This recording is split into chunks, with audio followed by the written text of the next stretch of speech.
तो सैफ अली खान तो बिल्कुल सेफ हैं। जो जानलेवा हमला उन पे हुआ, उस हमलावर का अब तक पता नहीं चल पाया है। मेरे साथ कुछ मेहमान जुड़ रहे हैं इस पर मुद्दे पर बातचीत करने के लिए। सबसे पहले तो हमारे सहयोगी प्रशांत सिसोदिया हमारे साथ जुड़ रहे हैं और जानी मानी फिल्म एक्ट्रेस ममता कुलकर्णी भी इस वक्त मेरे साथ जुड़ गई हैं। और ममता कुलकर्णी उन एक्ट्रेसेस में से हैं जिन्होंने सैफ के साथ उनकी पहली फिल्म की थी, अगर मैं इस रिकॉर्ड को ठीक से जानता हूँ। ममता जी, मैं आपके पास आता हूँ, लेटेस्ट अपडेट अपने सहयोगी प्रशांत से ले लूँ। प्रशांत हमारे साथ जुड़े हुए हैं मुंबई से। प्रशांत, सैफ तो सेफ हैं, लेकिन कुछ और आगे तफ्तीश में पता चला ये लड़का कौन था, क्यों घर तक पहुंचा? उस इलाके में तो इतने घर थे, इतने बड़े रईस रहते हैं, सिर्फ सैफ के घर को ही क्यों चुना? Any details? अभी तक इस पे जो आधिकारिक तौर पर पुलिस ने तो कोई बयान नहीं दिया है, लेकिन बहुत सिंपल सी बात है कि सैफ अली खान बहुत बड़े स्टार हैं और उस शख्स को ये बात मालूम होगा, इसीलिए वो इस घर में घुसा भी। और जो खबरों के मुताबिक जो 1 करोड़ रुपए की उसने मांग की, जो पुलिस ने भी बताया, वो इसी वजह से उस घर में घुसा होगा। उसको लगा होगा कि शायद आसानी से उसको ये पैसा मिल जाएगा। और ये जो जगह है, ये आप देख रहे हैं मेरे पीछे, सतगुरु शरण करके जो अपार्टमेंट है, इसी अपार्टमेंट में ऊपर 12वीं मंजिल पे सैफ अली खान रहते हैं। ऊपर के 3 फ्लोर उनके पास हैं। साथ में 7 जो कर्मचारी हैं घर में काम करने वाले, वो भी साथ में थे। तो ऐसे में बहुत सारे सवाल अभी थोड़ी देर पहले चल रहे थे। ये सवाल भी है कि इतने सारे लोगों के होते हुए वो इंसान एक घर के अंदर कैसे घुस जाता है और कैसे इतनी बड़ी जी, जो वारदात है उसको अंजाम दे देता है। फोटोज आप सबके सामने आ चुके हैं, हम सब देख चुके हैं वो शख्स कैसे सीढ़ियों से उतर रहा है और भाग रहा है। पुलिस अभी जो है कार्रवाई उसने और तेज कर दी है और लगता है कि जल्दी ही, सुबह से पुलिस ये बोल रही थी कि 3-4 घंटे में केस सॉल्व कर लेंगे, लेकिन मुझे लगता है कि अभी थोड़ा सा और समय इसमें जाएगा। सुमित जी, मेरे साथ जितेंद्र दीक्षित भी जुड़ गए, हमारे एक और वरिष्ठ सहयोगी।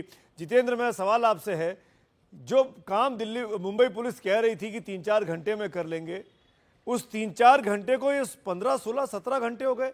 कल रात 3 बजे की घटना है, आज रात के 9:30 बजने वाला है। अब तक मुंबई पुलिस के हाथ में क्या लगा है?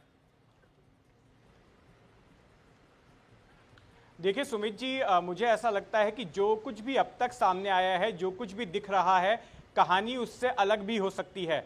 अब तक जो सबसे प्रमुख बयान है वो है उस मेड का, उस नैनी का, जो कि सैफ अली खान के बच्चे की देखभाल के लिए घर में रखी गई थी। उसके बयान के आधार पर पुलिस ने अपनी जांच आगे बढ़ाई है। अब उसने जिस तरह से अपना बयान दिया है, उसमें से बहुत सारी बातें ऐसे कही हैं उसने जो कि आमतौर पर हजम होने नहीं आ रही। जैसे कि उसने सबसे पहले गौर किया कि बाथरूम में ये आदमी छिपा हुआ है, और अगर छिपा है तो उसने बाथरूम की लाइट क्यों ऑन करके रखी थी, क्योंकि ये बता रही कि उसने बाथरूम की लाइट ऑन की थी। फिर उसके बाद में उससे बात करती है तो कहता है कि मुझे 1 करोड़ रुपए चाहिए। अगर किसी को 1 करोड़ रुपए की फिरौती चाहिए, 1 करोड़ रुपए की उगाही करनी है, तो कोई ऐसे घर में घुसकर और इस तरह से बातचीत करके तो नहीं करेगा। तो ये बात भी जो है पुलिस को बड़ी ही संदेहजनक लग रही है। फिर सबसे अहम बात कि ऐसा घर जिसके अंदर घुसने के लिए बायोमेट्रिक्स की जरूरत होती है। ठीक है, इमारत में तो बगल की इमारत से फांद कर वो घुस गया, लेकिन उसके बाद में उस घर में कैसे घुसा जिसके अंदर एक्सेस जो है सिर्फ बायोमेट्रिक्स लॉक को क्लियर करने के बाद में ही मिल सकता है, तो वहां तक वो कैसे पहुंचा? तो यहां पर यह सवाल भी खड़ा होता है कि क्या घर के किसी अंदरूनी सदस्य की मिली भगत थी, कोई घर में काम करने वाला कोई ऐसा शख्स था जिसने कि इसको जानकारी दी थी, या जिसने कि फैसिलिटेट किया था इसके घर में एंट्री को। तो ये तमाम बातें हैं। पुलिस के पास में अब उसका चेहरा आ गया है, उसकी तस्वीर आ गई है, और उसको खोजने के लिए पुलिस ने 60 टीमें बनाई हैं। ये 60 टीमें ना केवल मुंबई में उसको ढूंढ रही हैं, बल्कि मुंबई के आसपास के शहरों में, ठाणे, नवी मुंबई और दूसरी जगहों पर भी जाकर जो है पुलिस इसकी तलाश कर रही है। पुलिस के हाथ में कुछ सुराग जरूर लगे हैं, लेकिन पुलिस इस बारे में अभी तक आधिकारिक तौर पर कोई जानकारी साझा नहीं कर रही है। चलिए जितेंद्र, शुक्रिया इस अपडेट के लिए। प्रशांत, आपका भी शुक्रिया। मेरे साथ अब ममता कुलकर्णी जी जुड़ी हुई हैं, जानी मानी एक्ट्रेस रह चुकी हैं, सैफ के साथ कई फिल्में की हैं। एक ज़माने में सैफ की और ममता की केमिस्ट्री के चर्चे हुए करते थे। ममता जी, आपका बयान सबसे पहले आज सुबह आया जब सैफ पर यह अटैक हुआ, आपने अफसोस जताया। बांद्रा जैसा इलाका, सैफ का सिक्योर घर, आपको क्या लगता है क्यों हुआ यह हमला? क्या कहना चाहेंगे आप? एक्चुअली क्या है कि ये कोई डाउट ही नहीं इसके अंदर कि ये घर के अंदर के ही जो लोग हैं, वरना ऐसे 6 लोग अंदर आएंगे। और सबसे एक आश्चर्यचकित चीज इसके अंदर क्या है कि जो हमलावर था बाथरूम के अंदर, वो मेड को कैसे बोल सकता है कि मुझे 1 करोड़ की फिरौती चाहिए? आई मीन, एक मेड के पास क्या मतलब, आप अगर सैफ को मिलोगे तो बोलोगे तो समझ में आता है कि एक मालिक को बोला कि मुझे 1 करोड़ दो, तो ऐसा वैसा। लेकिन एक मेड को ये बोलना कि मुझे 1 करोड़ चाहिए, जी ये पछता नहीं है। ऐसा लगता है कि सब मिली भगत अंदर की चल रही होगी। बिकॉज फिर मेड को मुझे नहीं लगता इतना इंजर किया जितना सैफ को किया है। तो आई थिंक कुछ प्लानिंग जैसे हो गया है अंदर, 110%, इसमें कोई दो राय नहीं है। क्या आप, लेकिन सबसे बड़ी आश्चर्य, सॉरी, ममता जी, क्या आपको लग रहा है, क्या आपको ये लग रहा है इस पूरे मामले में कुछ और कहानी भी हो सकती है? ये चोरी का या फिरौती का मामला नहीं है, क्योंकि 12 मंजिल की बिल्डिंग में चले जाना, घर में एंट्री कर लेना, बच्चे के कमरे तक चले जाना, जो नैनी उसकी देखभाल कर रही है उस पर हमला करना। नहीं, एक्चुअली इसके अंदर सब लोग शामिल होंगे, बिल्डिंग से लेके वॉचमैन से लेके, ये सब सब है। एक एक आदमी का काम नहीं है ये।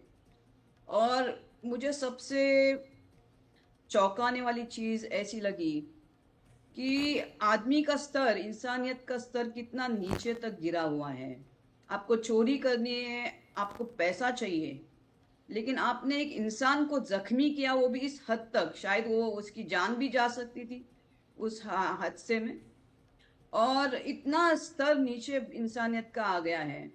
और सबसे पहले क्या है, अमीरी और गरीबी की जो एक दीवारें है बहुत बड़ी अपने देश में हो चुकी है।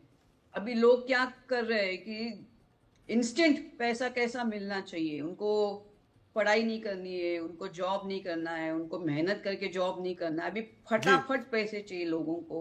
फिर काफी सारे लग्जरियस चीज लोग देख रहे हैं, आजू बाजू लोग, ममता जी, बड़े बड़े लोग जो एक सेलिब्रिटी होते हैं। एक क्विक चीज़ मैं आपसे जानना चाहता हूं, क्योंकि आप मुंबई में रहती हैं। आप, क्या आपको लगता है, क्योंकि ये दावा किया जा रहा है कि मुंबई बहुत सेफ है, सलमान पर अटैक होता है, बाबा सिद्दीकी मार दिए जाते हैं, ये सब 3-4 महीने में हुआ है, क्या आपको लगता है मुंबई सेफ है? हाँ, एक्चुअली मुंबई काफी सेफ हुआ करती थी और आज भी है। मुझे मालूम नहीं इसकी इमेज कौन और क्यों खराब करना चाहता है।